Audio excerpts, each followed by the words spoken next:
All right. Hello, everyone. Welcome to Tuesday Notary Titans for Tuesday, February 9th, 2021. My name is Bill Soroka. I'm the founder of notarycoach.com and author of Sign and Thrive, How to Make Six Figures as a Mobile Notary and Loan Signing Agent. I'm one of your hosts today, and my co-host is the famous Laura Biewer from coachmelora.com and so much more. Laura, thank you so much for being here. Thank you. I love being here. Well, what are you excited about this week? You know, I'm excited about lots of things, but in particular, if you just can't get enough of me here, the next several Saturdays, there's lots more to be seen. So I just want to mention up front that Bill and I will both be, Bill, you've got the link for the chat. You know, I tried to use it and it didn't work. So I emailed Judy to get that fixed before I sent it out. All right, so I'll just announce that on February 20th at 1 o'clock Eastern time, so it's earlier for us on this coast, there will be 5 of us, Bill among them, myself, Judy Lawrence is hosting, facilitating, and then we've also got Jamie Liggins and Ty Brown. And we're going to talk about notary mistakes to avoid.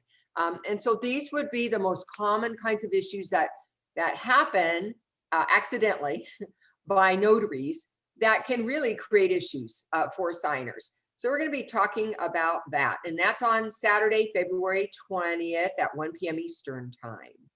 All right. And next week we will be sure to post, although in between, I'm sure Bill will post something on Sign and Thrive and get something out, and I will as well. You'll probably get an email. Oh, email. He's sending out an email. So you guys will have everything you need.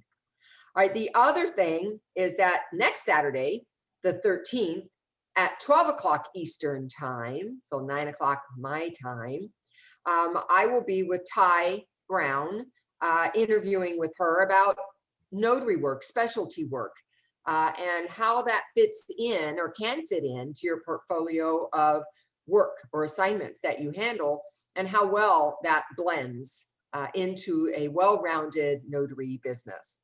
And so where do you go for that?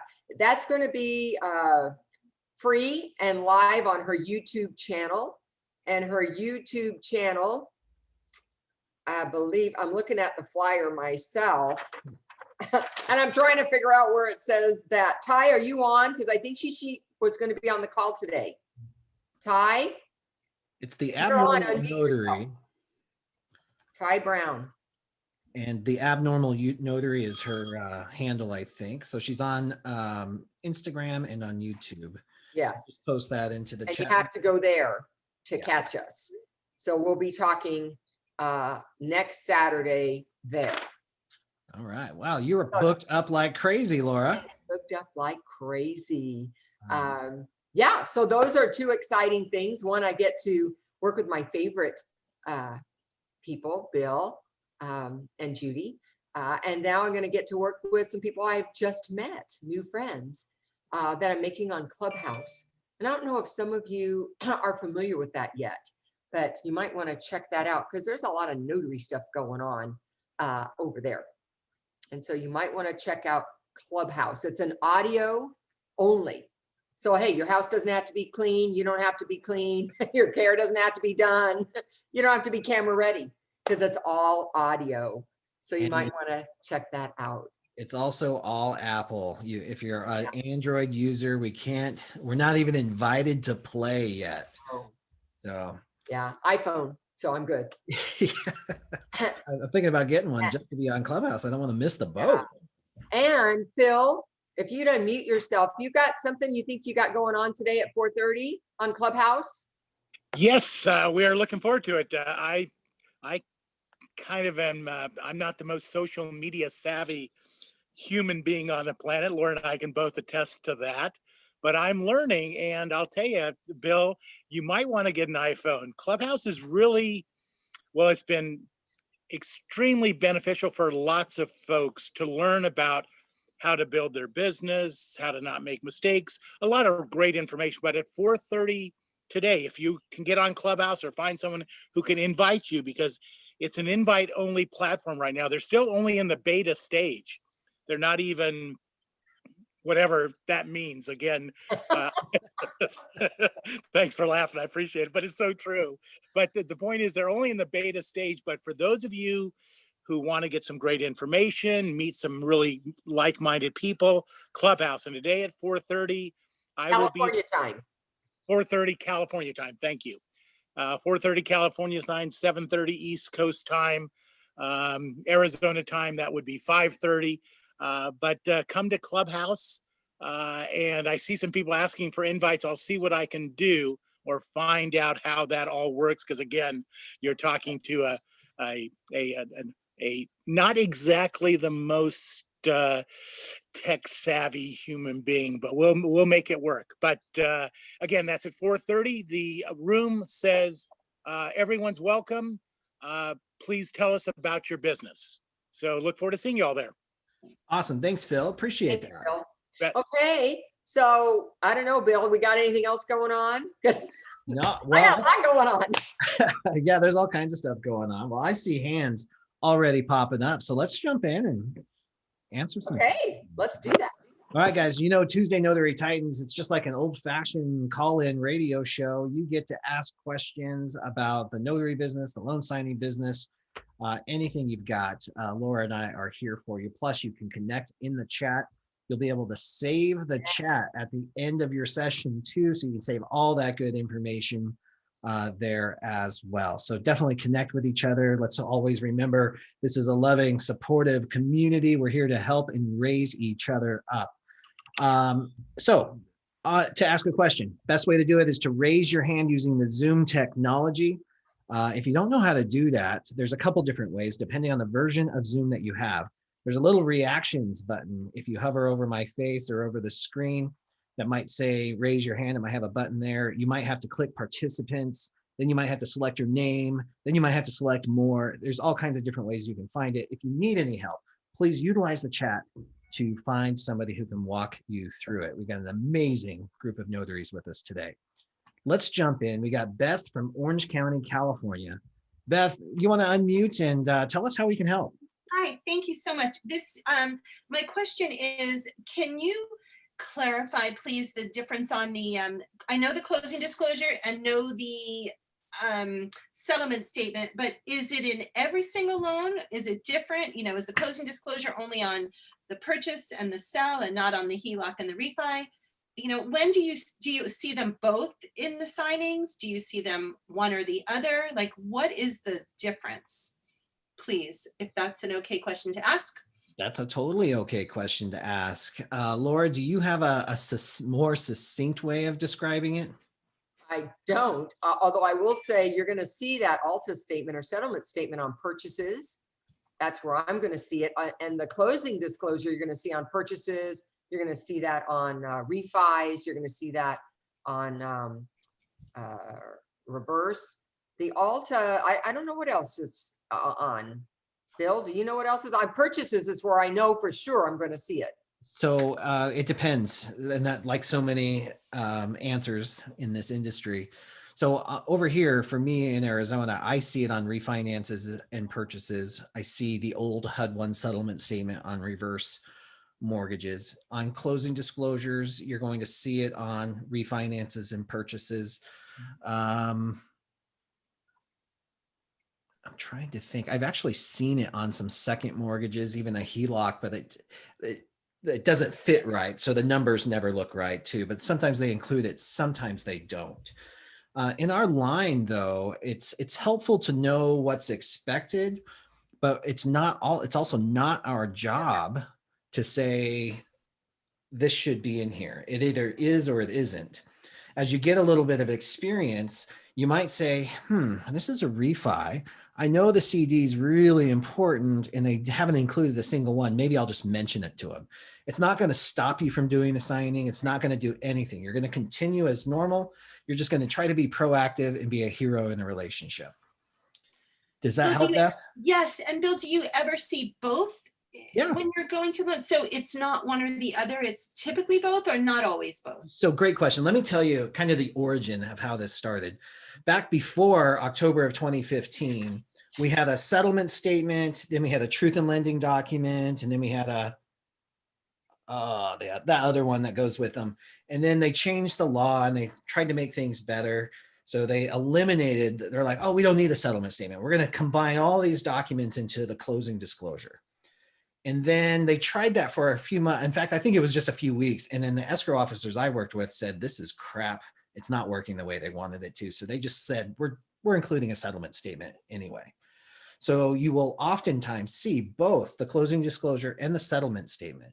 The closing disclosure is created by the lender. So it has a certain set of numbers. And then the closing agent, escrow officer or attorney might include the settlement statement. They create that. And it's oftentimes has more accurate information because they have access to the property taxes they know what's been paid. They know the exact payoff of the mortgage they're paying off. They have the per diem down to a science. So it might be a little more accurate. In a perfect world, they match, but that's not always the case either. So perfect. So we might see both, we might see one or the other. They should match, they usually don't, but the final one should be then that settlement statement, because that includes all that incremental revenue of maybe property tax payoff or things like that. It's just a more accurate representation of those more accurate? because the closing agent has time to create those. Perfect. Thank you so much. That's very clear. I appreciate it. You're very welcome. Thanks for being here. Great question. Hey, Dennis in Oregon. Thanks for being here. You want to unmute and tell us how we can help? There we go. Hey there. Yeah, sure. I'm a newbie up here in Oregon. I've done all my training. I've been working for weeks to get myself prepared. And just yesterday, I've started to sign up with like Notary Cafe and some signing services on Carol's list. It's a timely call because just moments before the call started, I received my first text message that I don't really understand. It just says, hi, are you available tomorrow to notarize a business sale docs in this zip code? Pay is $100, mask is required. That's it. So I don't really know exactly even what that is or what that means. And so I guess my question is two parts. Is what exactly is a business sale doc? And also, is this normal when you start signing up that you're just going to get random texts from numbers that you don't know asking you to do these random things? And is there any security or scams or safety issues to be noted? Yeah, great questions all the way around. You've actually asked several in there. So Laura, Yeah. you and I can tag team this a little bit. I think So first, yes, absolutely. As soon as you pass the NNA certification exam, these companies will start scraping your information and start making you offers. So you might start getting texts and emails. The other thing is, as soon as you're on directories, yeah, those directories are real. They're legit, like the Notary Cafe, the 123 Notary, the Notary Rotary. Companies that need us go to those directories to find us. So you might get a random text. I'm going to talk about the security portion first, because I think that's a really big deal. So be really hesitant clicking links that get randomly text to you. And then outside of that, if it's just a text, you can ask some more questions. Hey, I might be available for that. Can you tell me a little more about your company? Or can we jump on the phone and talk about this? And then use a service like notaryreviews.org, which is a great community of other notaries that review these hiring companies. So you can see, yeah, this one's definitely a scam, stay away from it. Or this one's 5-star. Yeah, let's jump in, let's do this thing. And so I'll start there. Now, Laura, if you don't mind, can you jump in? Do you want to talk a little bit about what a business sale is or what it possibly could be? Well, it could be. I mean, I've been sent those for, one was a hotel, and it was the sale of a hotel. Actually, it wasn't a sale. Mine was a refinance of a hotel. So I would say it's not residential property, which would typically show purchase, refi, HELOC. Those are the keywords I look for residential. And when they put business, it could mean the sale or purchase of an actual business or a refinance of a loan of an actual business. And and that's different typically than even commercial, because commercial documents, although I guess they could fit under that umbrella, I think is even a little more different than what I just described. What do you think, Bill?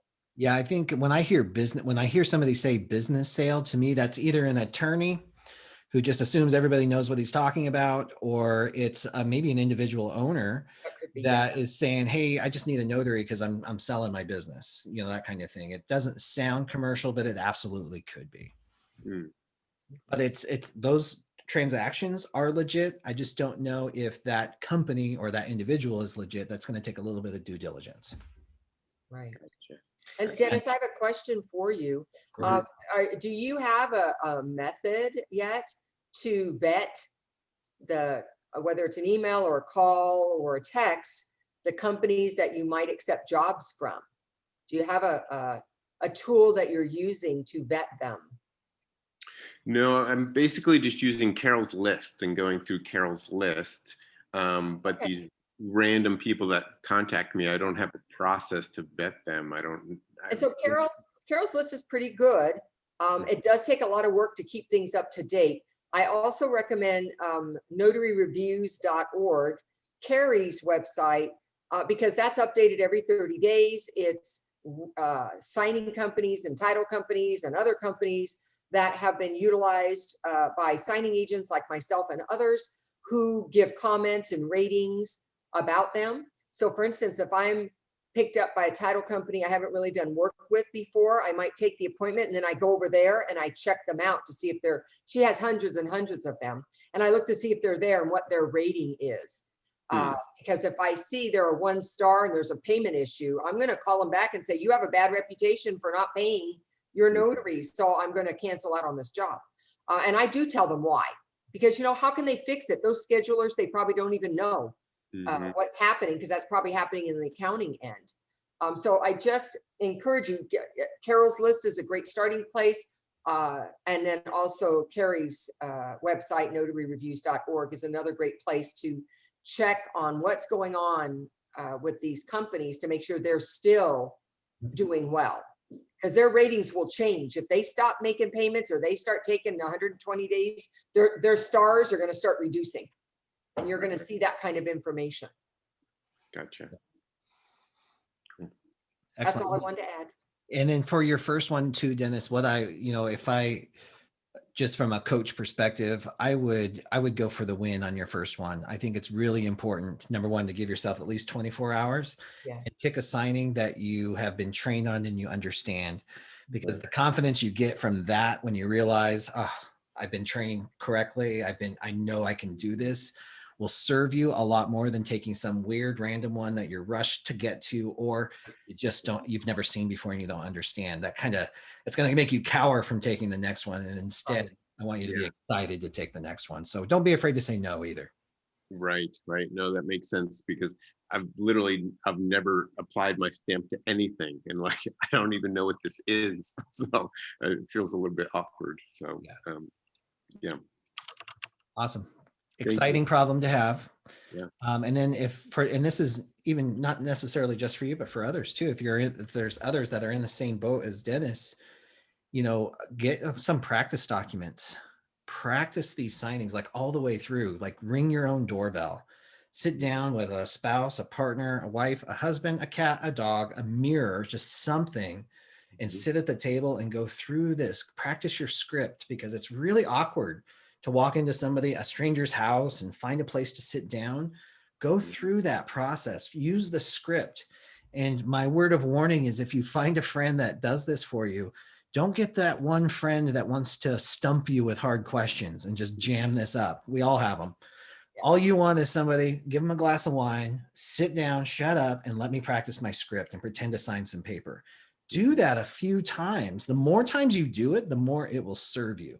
I always tell people, you can falsely create 50 signing experience by practicing this 50 times. Like if you can't get it in the real world, set it up in your dining room. Most people get to 3 to 5 times and they work out the kinks, and then they're just fired up and ready to go. Some people, I think the highest anybody said they got to was 13 times. So that practice will serve you in this process. Very good. All right, Dennis, thank you so much. Thank you. Andrea B, thanks for being here. You want to unmute, tell us what state you're in and how we can help. Hi, my name is Andrea. I'm in the state of California. I want to start by thanking you all for hosting this. This has been very helpful. I am also a relatively new notary, so I have tons of questions. And actually, you answered a part of my question when you responded to the last person, because I did have questions about how do we as notaries vet the companies that we're working with.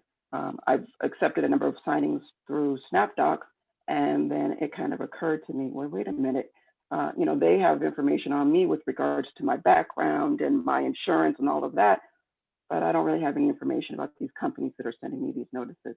Right. So that was one part of my question. The other part is I was also wondering, how do people kind of track the companies that they're signing up with? I think I visited your website, Bill, and saw some kind of a CRM, but I was wanting more information about that. Yeah, for sure. I think what you're talking about is the TOM, the simple CRM for notaries on my website. I think in that a CRM is a CRM, whether it's a sheet of legal paper or an Excel spreadsheet or something a little more involved like TOM. TOM's not necessarily designed for signing agent tracking or signing company tracking, but it certainly could be. In the beginning, though, I think what most of us do is, for me, it was a sheet of legal paper, just keeping track of the people I signed up with or wanted to build relationships with. For most of us, it might be an Excel spreadsheet.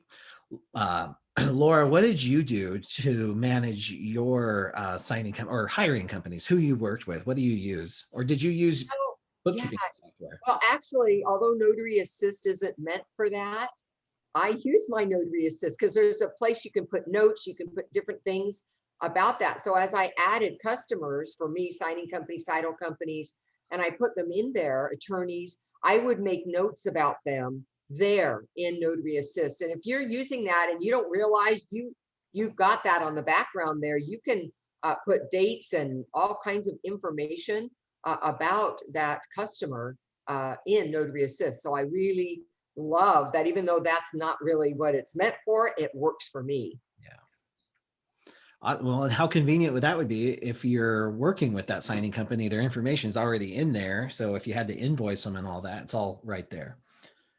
Did that help answer your question, Andrea? That did. And I'm also wondering, I've not really taken any signings that I received from an email, but I'm wondering, how does that work? Do I, as a notary, need to set up some type of encrypted emailing system, or they send it to me and it's through an encrypted service? Yeah, great question. So first, these companies that hire us are responsible for how they securely transmit their documents. So that's usually going to be through a secure portal of some kind. And then you, as a notary, would be responsible if you were to send any sensitive information, it would also need to be done securely. I think kind of the most popular one that I've heard, and I actually use in my own signing company, is a company called Our Records. And I'll type the link in here too. Real simple to use and really works well for transmitting sensitive documents. Laura, what do you have suggestions in this regard? Well, when it's their own portal, I don't worry about it. I upload and download through their portal. When it is, because sometimes I'll get documents via email, but they have their password protected PDFs that they send me in a separate email how to open those PDFs. So that's another way. Our Records, of course, is another way. Carol talks about them all the time. And I don't scan, I fax if I have to send something rather than scanning and attaching. I'm old school, and I say, where's your fax number? Because faxing, through a COT line, central line, is more secure that way. So, and then the final thing is, I don't take jobs that require me to be sending stuff back. Yeah. That's the thing is I get as far upstream as I can. Look, if I don't take a job that requires me to send sensitive stuff back, then I don't have to worry about it. But I'm in a position where I can do that, and not everybody is. So if you're going to have to deal with it, then I think you do need to have a tool to help you do that. Awesome. Thank you, Andrew. Thank you very much. Yeah, you got it. Thanks for being here. Carla from California. Hello and welcome. How can we help? After you unmute. Carla, there you go. Can you hear me? Yep, sure can. Hi. Can you hear me? Yeah, sure can. Okay. Okay, so I'm from California, and I have a signing today. I'm doing it here in California, but the property is in Arizona, so I take it it's going to be recorded over there. And I just wanted to make sure that my understanding is correct when it comes to using acknowledgements and jurats. So I've already scanned through the documents, and I see that they have some acknowledgements that, of course, don't have all the verbiage that our acknowledgements have, and some jurats. So it is my understanding that I can use their acknowledgement, but I have to replace the jurat with a California jurat. Is that correct? Laura, what do you say? Yeah.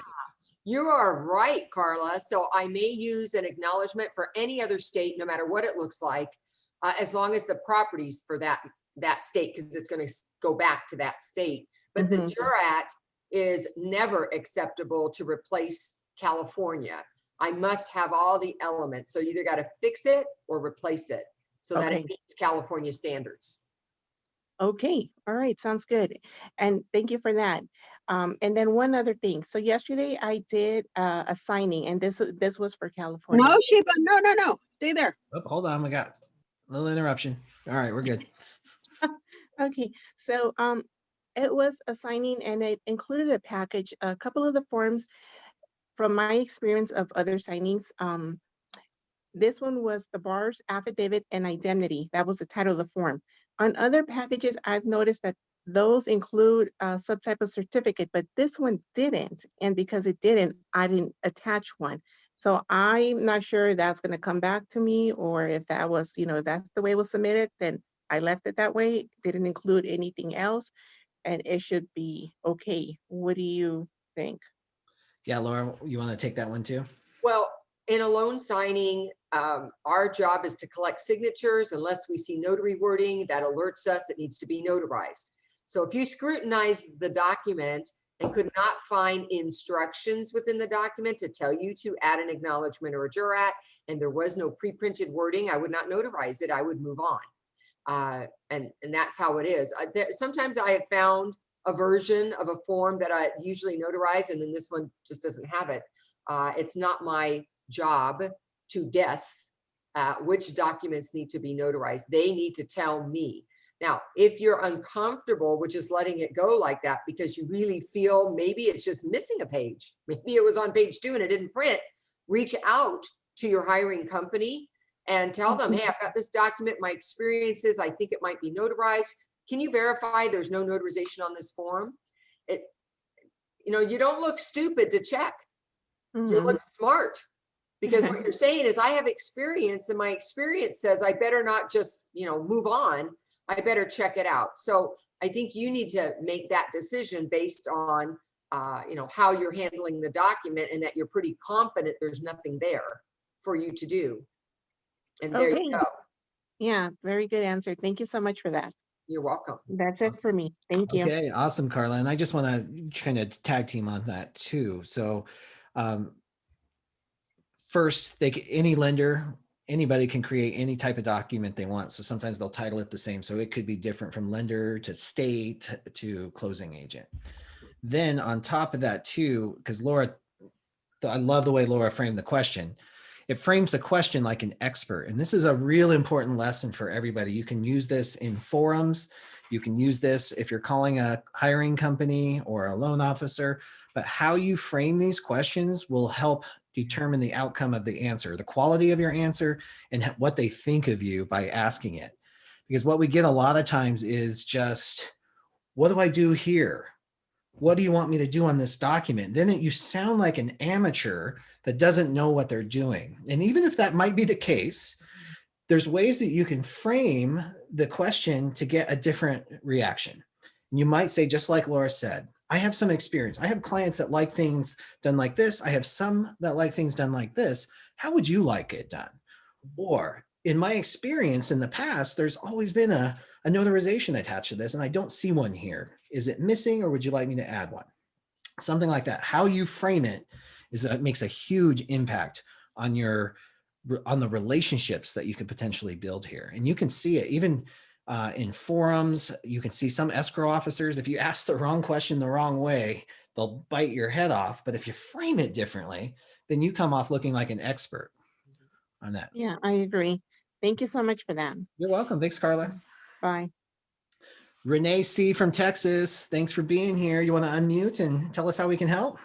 Hi, thank you all so much. I have learned so much from being in this forum, and I want to thank you and Laura and Carol. You guys are awesome. So I just have a question as far as when you're looking at the loan documents that you receive, how do you tell the difference between the title documents and the lender documents? Great question. Laura, do you have a system for that? I don't, because I don't really care. I mean, my answer is I got to take care of all of them. Yeah. Whether it's escrow docs or whether it's the lender docs, they're all in front of me. I got to take care of each one. I don't treat them any differently. So there isn't a purpose for me personally to figure out which they are. There are documents that I commonly know. I would say these are title docs, and that because they come from them, and I know the lender doesn't create them, but I don't have a, like, for sure, these are the 10 documents that I know are title. Because again, they make up their own docs too. Sometimes I see stuff, I don't know who created it.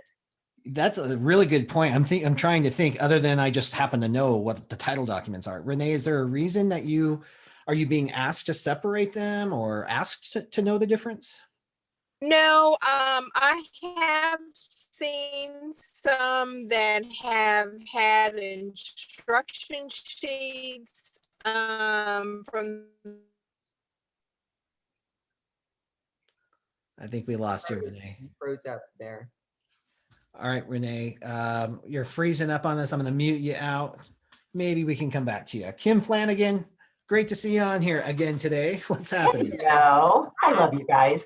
Hey, how are you?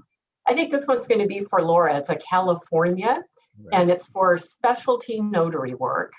And so we're not acting as a signing agent, but if we get a document that somebody needs notarized, and there's a section where they want the notary to write down what they used for the identification, or say that they certify that they're a notary, that they're not related to the signer, that they witnessed it signed, that they verified the identity, what exactly can we write? And if it says I certified it, is that considered an oath? So Kim, are you quoting from the statement of consent? Yeah, like something like that. But I've seen similar things. Yeah, statement of consent. This is from the U.S. I know it word for word. Yeah, but I've seen something similar. I had somebody else had something for their job, and they wanted the notary to say what they used as the ID and have you sign something saying you're a notary and all that. So what do we do? Kim, there's two different things going on here. So you took something that actually is called an oath on the statement of consent, which is the passport for a minor, passport application for the non-appearing parent of a minor child of 16 or under. And at the bottom, instead of having a jurat, it has an oath, which is inappropriate because you cannot give yourself an oath. So that whole thing is, forget about that. You're going to go back up to the signature line where there is instruction that says, give them an oath and watch them sign. That's a jurat, attach it. All right, so that just takes care of that document. Now let's talk about, they asked me to add, to write what I used. I don't have any issues after I fill out my certificate. If they want me to write, I used this ID or that ID or credible witnesses, I don't have a problem with restating part of my process. I have signed and stamped the notarial wording. Now, if the notarial wording isn't appropriate for me because it's asking me, I declare, I certify, blah, blah, blah, blah, blah, outside of my certificate, then the answer is no. I don't certify or declare as a notary these things are true. I can only declare or certify what my notary wording said. It happened on this date. It happened in front of me. He took an oath, or I watched him sign, right? These are the things I can certify. If you want me to just provide some information about my process of certifying that, not a problem at all. But be careful with the words, I certify, I declare, because as a notary, you are very limited in what you are allowed to certify or declare with the title of notary. So I look at it as, are they asking for additional information outside of the Notarial Act, or are they asking me to declare, and it says I'm the affiant? To me, that's not appropriate. Does that make sense to you, Kim? Yeah, but I just want to make sure that, we take care of the notarial part of it. Right. But if they still want you to say that you are a notary and that they were before you and this is how you identified them, do you still sign that as a notary? Do you take No, notary I off would the not line? sign that part as a notary, nor does it get my seal. That's not notary wording. But if they want me to fill out, I use this ID. The date that they appeared in front of me was this. I've seen notary sheets for loan signings where they ask me to lay out, this was the date, who was the signer, how to identify them, what is my commission number, that I have to write out. That is not a notarization. It's just information that I'm providing. And that's where I differentiate it. If they're just asking me to provide some information about the transaction, I don't have any issues with that. When they ask me to declare, to certify, now I'm limited to about 5 things I can put after those words. I certify as a notary. I certify it happened on this date. I certify this is the guy. I certify that I used ID. I certify I watched him sign. Right? Those are the things I can certify. Can you certify you're not related and you sign your name? No. Is that in the law for California? Is that a notarial act to certify you're not related? So what do you put on the form if that's what they're wanting and you can't provide that? I know that's what it says on the statement of consent. Are you saying that it's on another document? It seems to me I had somebody that had something for work and they were asking about it and they wanted you to fill in as the notary what the ID was that they used and to certify that you're a notary. Kim, how is it framed? Is it informational? Am I related? No. I'm not certifying anything. I'm not using my seal. I'm not using my signature. I'm not using my title. But their phrase is certify this, and you're saying no. I cannot do it within the framing of I certify or I declare and then ask me to sign with my title. No, I cannot. That's not a notarial act. If you want some information and you want me to list some things down, that's not a problem. Okay. So look at it as information versus I certify. I certify is very restrictive to what does your state allow you to certify. So if it had that, do you put not allowed in California, or what do you do? If it says I certify this, I would put N/A or not allowed or something and move on. Okay. Thank you. You're welcome. Yeah. Deep. I know. She has such a great question because this happens to us frequently. I certify that he's lived here for 5 years. I certify that he's not married. I certify that I'm not related. I certify this, that, and the other thing. When you see those words, I certify, and they're asking you to do it within your title, make sure it's only the 5 or 6 things you're allowed to certify. Anything beyond that is not okay. You can provide it as information, but not as a certification. Big difference between the two. Yeah. Awesome. Great question, Kim. Thanks, Laura. LaShawn Scott. Hello. You want to unmute? Tell us what state you're in and how we can help. Hi, I'm from California. All right. Another California question. So of the signings that I've done, I've seen the domestic partnership addendum to uniform residential loan application, that form. Then last week, there was a package with the addendum to residential mortgage loan application. Are they one and the same? Because they're asking different questions. Well, you want to speak to addendums, Laura? No, not particularly, but I'd say if they're asking different questions, they're different documents. Yeah, exactly. So, and they can be, that's the confusing part. An addendum just means it's an add-on to a document, and it can be whatever the lender calls it. And sometimes different lenders might have the same name for the same document, but the clarity comes just from the actual questions on the document. What are they asking for? So it's clear as mud sometimes. Does that help, LaShawn? Yeah, it just confused me. It threw me off a little bit, but I'm good with that answer. That's our world. Yeah, it is. All right. Marie, if you'd like to unmute, tell us what state you're in and how we can help. Hi. Hi. Hi. Thank you guys. I learned so much from these calls. I'm in California and I have two questions. I've been doing signing agent for about a year, and I mainly do it for signing services.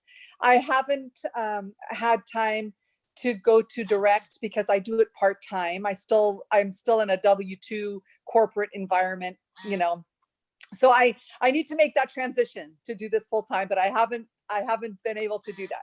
But my question is with the PCORs, I always get stuck explaining PCORs, and most signings that I do, the borrowers have no idea how to fill them out. And so if you have any advice on that, that would be great. Yeah, let's stop. I know you have two questions. Let's stop with the first one. And Okay. Laura, PCOR again. So PCORs, as they're known, that is usually the situation. So first of all, it's not my place as a notary to explain it, because I could explain it wrong. But here's what I've done, because there are a couple of signing companies who were nice enough, or actually they were probably title companies, who were nice enough to send the instructions with them. And so what I did is I started researching the different counties in California and found the instructions were all the same. So just go to your local county, download the PCOR with the instructions. Now you have the instructions from the county, not from you. And you could say, well, here's some instructions if you don't know how to use it, how to fill it out. Oh, that's great. I didn't even think about that. So I would just go to the county website and PCOR instructions, and I could find it there. You'll find the form. It'll be the form and the instructions together. Oh, wow. That's great. Yeah, there you go. That's great. And one more quick question, please. Sure. Okay, so most of the signings that I get here in Silicon Valley area, they want scan backs. And how do you negotiate not to scan back? Because it's so time consuming. And they always want scan backs. Yeah, my answer. So Bill, do you have something else? My answer is I don't take those jobs. So Bill probably has a better answer. Okay, so I despise scanbacks too, and I decided pretty early on that they weren't going to work for me, but that's not always a decision that you're in the position or that you can make. So what I've found though, and I think in the chat window too, if you found a solution, I'm sure Marie would love this, but one of the things that has been working is sometimes the reason scanbacks exist is because the notaries before us have probably made mistakes. They're trying to catch errors. They might be so efficient that they can start processing the loan, but right now I haven't found evidence of that. Usually to correct mistakes or find mistakes. If you do a couple of them and you establish yourself as a trustworthy signing agent, somebody they can rely on, you might get exception. You might start asking, because I did this with Zoom signings.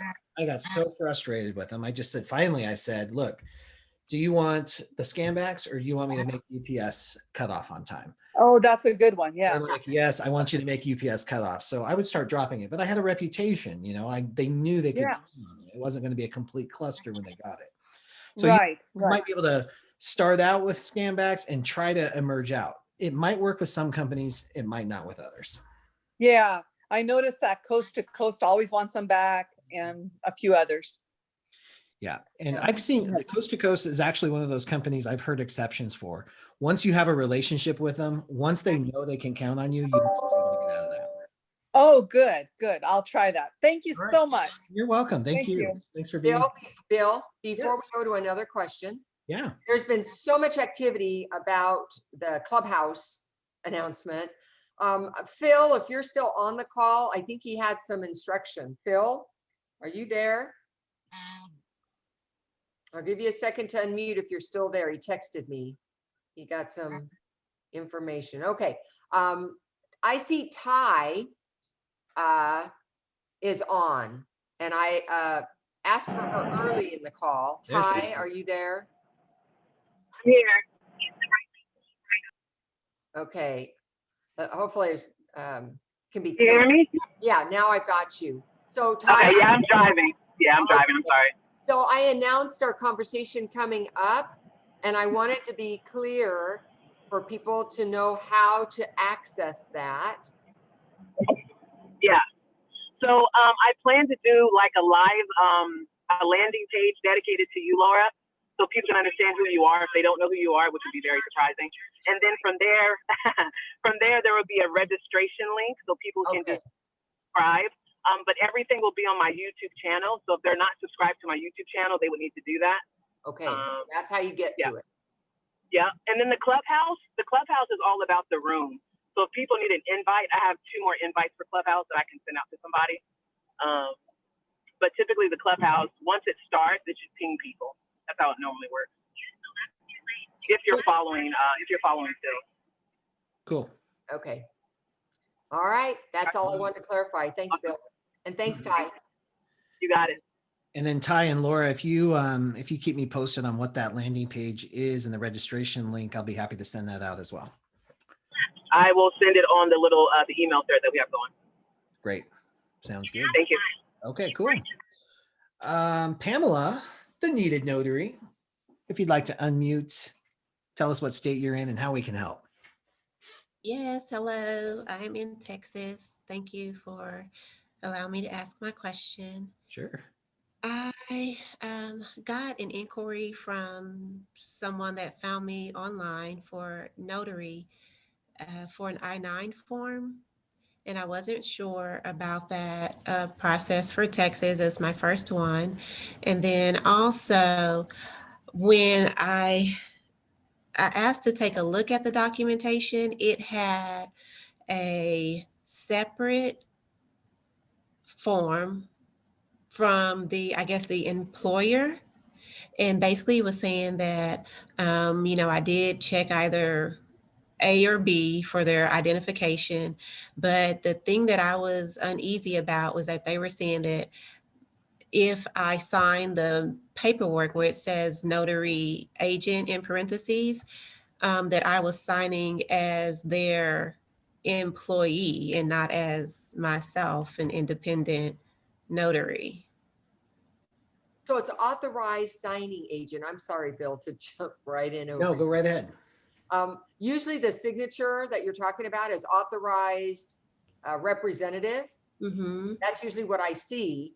And so when I sign there, I don't do it in California because I'm not allowed, but in other states where you can do it, Mm-hmm. Your signature says you've been authorized by the company to act on their behalf as an authorized representative, not that you're their employee.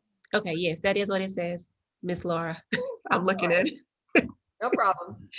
Okay. And so to her point, so Pamela should feel okay doing that. Yeah, absolutely.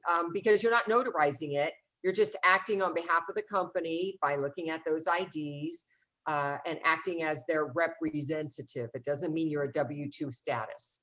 Okay, that's what I just want to be clear on. And because I'm in Texas and this was one of my first direct clients for an I-9, we have to complete our journal. And so in the journal, I know for Texas that it's our fixed rate for the notarization. Wait, Pamela, it is not notarized, so it doesn't go in the journal. Okay, that's what I was gonna ask. Okay. Yeah, it doesn't go in the journal because only notarizations go in the journal. Okay, that's what I was gonna ask. Okay. Okay, thank you. To that point too, it's outside the typical notary law legal fees too. So you can charge whatever the company is willing to pay. And I just want to comment too, because I saw somebody said anyone can do those. I just want to clarify that that's not entirely accurate, because California jams everything up, And there's right? another state. There's 2 states. 48 say yes and 2 say no. Which two? Well, California's one. I don't recall who the other one is. It I might be can't remember either. Florida tends to do what we do. So if somebody's in Florida on the call and you know, speak up. I think it's you, but it might not be you. So, and there are some ways to work around that, at least in California, right? You have to become an immigration specialist and have that That's- special bond, That's right? right. In California, you need to be a bonded immigration consultant, which means you're registered with the Secretary of State. You carry $100,000 bond, which is about $1,800 to $2,000 per 2 years. A pretty expensive thing to be able to fill out I-9 forms. So unless you're going to go into immigration work more than that, it's probably not worth it. You'd have to do a heck of a lot of I-9s to make that up. Quadruple your price. Yeah. Pamela, did that help answer your questions? Yes, if I may, just one last quick question on the journal piece for Texas. I did my first nursing home window signing, which was very sweet and I very much enjoyed. The lady was really nice. However, I'm just wondering for that particular, it was an air transfer title for vehicle. Her child had passed away. And so with that in the journal, do I put just the $6 for the notarization because I had my travel fee in there also? Yeah, travel fees don't go in the journal. So just the, Only the notarial fee goes in the journal. okay. Okay, thank you. Perfect, thank you. And so it looks like, Laura, we've got lots of questions about the I-9. Should we just reiterate that? So let's revisit the I-9. Florida does I-9. So Florida wasn't the state. There is another state out there that doesn't allow it. I just don't know who you are. I'd have to look it up. But let's just pretend for all the states where they do I-9 forms, they are not notarizing it. Not one single state. The form is not intended to be notarized. You're filling it out as a representative of the company, verifying some ID. There are no statutory fees related to the I-9. It's whatever you can charge or get or whatever they're willing to pay. All right. And in Texas, somebody mentioned about they don't do immigration paperwork, and that's correct. You're not really supposed to be doing any kind of immigration paperwork. There are some states like Florida doesn't really have the kind of restrictions I have in terms of doing immigration work. There are some states that flat out just tell you, you cannot do immigration work unless you're an attorney, period. That's the end of that story. There are some states that are like California where they have a whole bunch of rules that say, well, you can, but here's what you have to do in order to be able to do that. And then there are some states that don't talk about it at all, and you guys can do whatever you want. Just don't say you're an attorney. Excellent. Thanks. Hope that clears. Right. Florida does not. I see somebody's posting. Florida does not have restrictions on immigration work.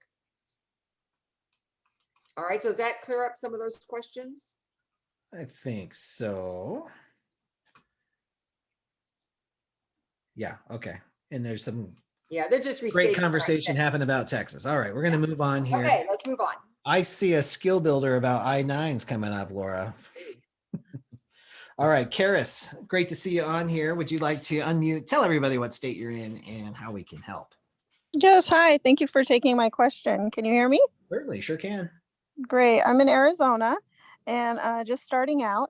And I had a question because a good friend of mine who actually helped us refinance our own house let us know, let my information be known to the escrow officer, who is also the one responsible for my own refinance. And so I feel like there's kind of a personal connection in that she's worked with him for 5 years and he's a really good friend of mine. And so anyway, he had said, oh, well, she'll reach out to you in a couple weeks and then you guys can kind of go from there. So I was just kind of wondering, is it appropriate to email and reach out, but then how do you word that? Do you use your personal information that, my mortgage was through them, or do you just not say anything about that and just, hey, so-and-so gave you my information? I'm just trying to understand what the appropriate, not crossing awkward lines, if you're sending out an initial email, how do you word that? Yeah, great Got that, question. Bill? I'll take this one first, and then Laura, if you have any suggestions. So, and Karis, I think this will piggyback on what I mentioned to you yesterday. The proper amount of time has gone by. Okay. It's been 2 or 3 weeks now, so you Mhm. absolutely feel comfortable doing this. The I think the best way, like the best scenario, would be to have your really close friend send another email out and copy you in on it and say, hey, I just wanted to make sure you guys stay connected. Karis is an amazing friend, been a friend for years, and she even refinanced through you a couple of years ago or something along those lines, to close the loop on it and open the door. Because Okay. I wouldn't take it personally, in other words, that the escrow officer hasn't reached out yet. She's probably super busy, or she was taking vacation while she could, whatever it could be. Have that other person, the top performer, that performer, loop you Mhm. back in, and then see what happens. And then you can even respond like, hey, thank you so much, Chuck, or whatever his name is. I'm looking forward to connecting. Something along those lines to keep that open, because these introductions are really powerful to at least get your foot in the door. So if it can come from that person, that referral, that would be way better. Okay. If you don't have that, then you could absolutely follow up, just like what you said. It's like, hey, Charlotte, uh, this is such an exciting time to be in the business. I'm sure you're slammed. I just wanted to follow up and make sure that we can get connected, because Mike or Chuck referred us last month. I'm looking forward to chatting, whatever that would be. Maybe even invite out. Hey, if I don't know if you're doing happy hour on the patio right now, we could do that. I could set up a Zoom call. We could set up a phone call, email, whatever their preference is, just like that. And I would absolutely use your personality, let some personality come through, let the relationship come through, because that's how business gets done, guys. It is through relationships, and these referrals are incredibly powerful. So absolutely leverage that. Laura, did Very you good. have anything that you'd throw in there too? I just want to really emphasize what Bill just mentioned about going back maybe to somebody who got that ball rolling, and see if they can't get that rolling again for you, but to include you this time, because I get a lot of those. Just before this call, I had a call from somebody who reached out to me. I didn't know him, but the person that referred him to me, that I might be a good reference point or resource for him. And he gave out the name of a person I truly respect and would be happy to help out. And because he did make that connection for me, I was willing to spend some time with him to help him figure out how to become a notary. That's what he wanted on it. And I know that Bill and I have from time to time introduced one of us, the two of us, to another friend who becomes a mutual friend. And by including them, like if I do it, I include Bill in that introduction, so that Bill has a door to open to be able to respond into it, to join the conversation kind of organically, because he was part of it to begin with. So I think that's really a great way to do an introduction, or to help somebody connect, is to be included for that. And then the second thing that Bill, what was the second thing you just said? If you don't have that, oh yeah, that let your personality come out and be interested in them, instead of trying to push what you are about. I get a lot of invites, and some of them are just terrible, because as soon as I say yes, they're like trying to push whatever their agenda is on me. And I don't like that. And you know what? You're out. If the first communication to me is I want to marry you, that's not going to work. You give me a chance to know who you are and why we have a connection, right? But I get LinkedIn invites and Facebook friend invites. That's the first thing they hit me with is, oh, guess what? I'm selling this insurance, or I'm doing this, and I think it's what you need. Like, you don't know what I need. You don't know me yet. So let it take time. Be patient. Yeah. Okay. Thank you so much. You're so welcome. Good luck with that, and keep us posted. I will. Thank you. All right. All right, everyone. That brings us right up to the hour. Well played, Karis. Laura, that was well done. We've still got a few hands raised. I'm sorry we didn't get to you. If there's anything I can do to support you in the meantime, though, feel free to shoot me a text message. And if you have a pen and paper handy, I'll give it to you right now. It is 602-309 0706. That's my cell phone number. Feel free to hit us up. If it can't wait, or if it can wait and you want to bring it to TNT next week, we'll be at the same time, same place next Tuesday. Thanks, everyone. Have a great week. Bye.